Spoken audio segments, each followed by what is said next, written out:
Então, pessoal, dando continuação à nossa aula, vamos explorar mais algumas propriedades dos nossos estilos, ok? Com o CSS, você pode fazer qualquer coisa na sua página, até animação. Vamos dar uma olhada aqui na nossa página, certo? Utilizamos esse objeto aqui, utilizando uma folha de estilo. Eu vou aplicar esse estilo dentro da primeira página. Eu vou voltar de novo nessa página aqui, na página que a gente estava brincando com estilização. Fechar. Beleza. Ok. Temos outras propriedades que a gente vai explorando de acordo com as nossas necessidades e de acordo com a progressão do curso.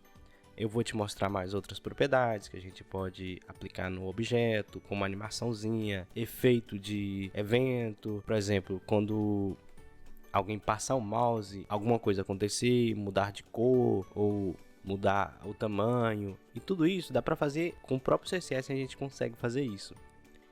Eu vou mostrar uma propriedadezinha legal que a gente pode usar bastante, que é o border radius. Eu vou colocar de 10%. Se você observar aqui, ele deu uma arredondadinha nos cantos do box, né? Por exemplo, digamos que a gente quer fazer uma bola. Então, a gente faz 50%. E assim a gente tem uma bola. Eu vou dar um espaçamento nessas bolas que estão muito coladas. Elas estão muito coladas. Eu vou dar uma margem 10 pixels. Quando eu aplico só o margem, só a propriedade margem, ele vai automaticamente aplicar para a esquerda, para a direita, para baixo e para cima, ou seja, no topo e no bottom, sem a gente precisar ficar fazendo margem right, margem top, sem precisar fazer isso. Se a gente já quiser aplicar os mesmos valores em todas as posições, é só colocar só margem que automaticamente já vai aplicar nas outras posições, certo? Esse objeto aqui ficou por lado de fora, né? Por quê? Porque como a gente colocou um rádio, então o conteúdo ficou jogado para fora. E para evitar isso, a gente pode colocar uma propriedade chamada overflow hide, ou seja, tudo que tiver por lado de fora do objeto, esconda. O conteúdo passou desse limite, ele escondeu, porque aqui é o limite do objeto.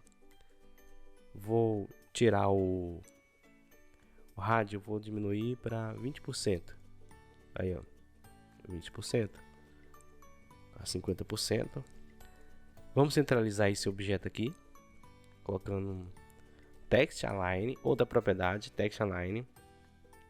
A gente consegue centralizar, colocar no final, justificar o texto, colocar ele para a esquerda, para a direita, e assim vai.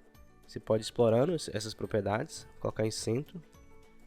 Centralizou, a gente centralizou, e eu quero colocar ele mais para o meio, para aqui. Então como que a gente faz? A gente vai ter que fazer o seguinte: a gente vai ter que colocar um padding. Agora a gente vai colocar pad. Antes a gente tinha colocado margem, né? Ou seja, a margem, a força que ele coloca por fora, aplica-se por lado de fora. O margem coloca uma margem do lado de fora do objeto. O padding, ele coloca um tipo de margem interna. Vamos ver? Margem, um padding de 20 pixels. Vou querer colocar em pixel. Ok. Mas o que aconteceu? Que como a gente já tinha colocado um valor à altura fixa, e ele acabou incrementando o pad. Ele acabou incrementando porque como o objeto que temos aqui dentro, acabou, ó. Ops. Então, como ele aplicou um padding fixo, ele aplica uma margem interna, mas ele incrementa para fora o tamanho do objeto. Então, basicamente, ele incrementou mais 20 pixels aqui. É como se tivesse incrementado mais 20 pixels aqui e mais 20 pixels aqui, mais aplicando um padding, uma margem para dentro. Para a gente manter do mesmo tamanho certinho, o que a gente tem que fazer? Tem que colocar um 190. Opa, 180. Um 180. Pronto. Manteu. Então ele acabou aplicando, né? E a gente fez a soma do padding de 20. De 20 para dentro. Ele incrementou aqui. o tamanho e a altura e voltou para 200 de novo. Certo? Ok. Eu vou empurrar este texto para mais para o centro, então o que eu tenho que fazer? Eu já tinha aplicado um pad de 20 para cada lado, né? Mas eu quero aplicar um pad só no topo. Lembrando que é o seguinte, o CSS e o HTML, ele funciona de forma estruturada. Primeiro, o navegador vai lendo essa linha, lê essa linha, depois lê essa linha, lê essa linha e vai aplicando os efeitos que você vai atribuindo. Digamos que eu coloco dois pads, um pad de 20 e um pad de 30, certo? O navegador, ele vai entender que o que vai aplicar o efeito sempre será o último. Eu posso ter 3 atributos padding aqui, mas sempre o último que vai surtir o efeito. O último que vai ser entendido pelo navegador, que é o prioritário. A não ser que você coloque um important. Aí ele entende que esse é importante. Ele vai entender agora que esse aqui, ele vai ignorar o último, que é o padrão. Ele pega sempre o último, né? E vai entender que esse é mais prioritário do que isso aqui, certo? Ok, vou colocar um padding top. Ele aplicar, desculpa, como eu já tinha aplicado um padding top, ou um padding, coloquei importante, então ele entendeu que vai ser importante isso aqui. E como esse aqui a gente não especificou se é pro lado direito, esquerdo, topo ou bottom, então ele vai entender que é para todos os lados e vai entender que esse valor de 20 é importante e vai ignorar esse aqui. Vamos remover essa propriedade aqui. Não tem importância agora. Certo? Aí, ó, entendeu que é isso aqui. Colocar mais. Colocar aqui 60. Certo? Mas aí, tá vendo que quando a gente aplica padding, ele automaticamente aumenta o tamanho também do objeto.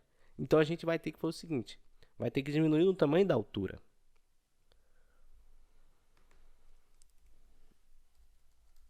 Diminuir o tamanho da altura.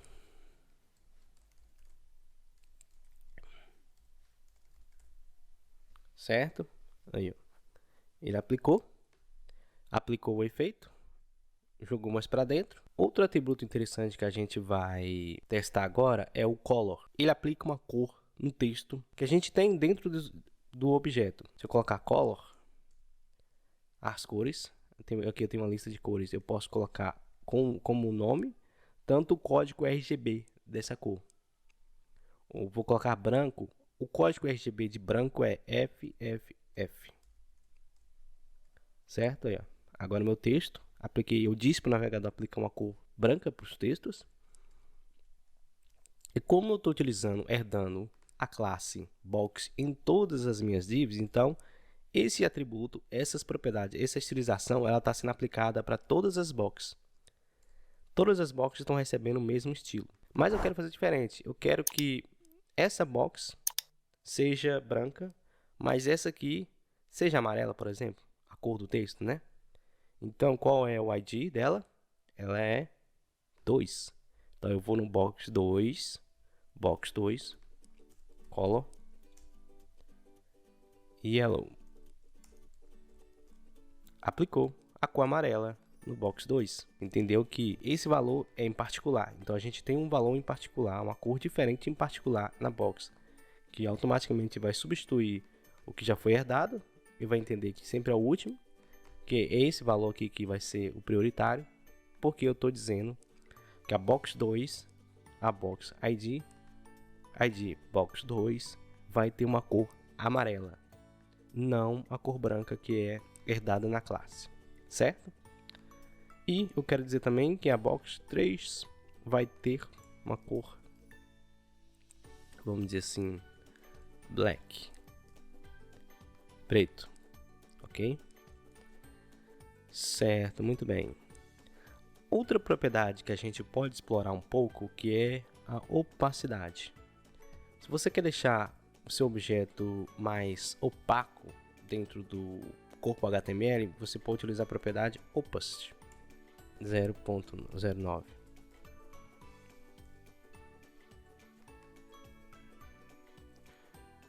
Zero 0.2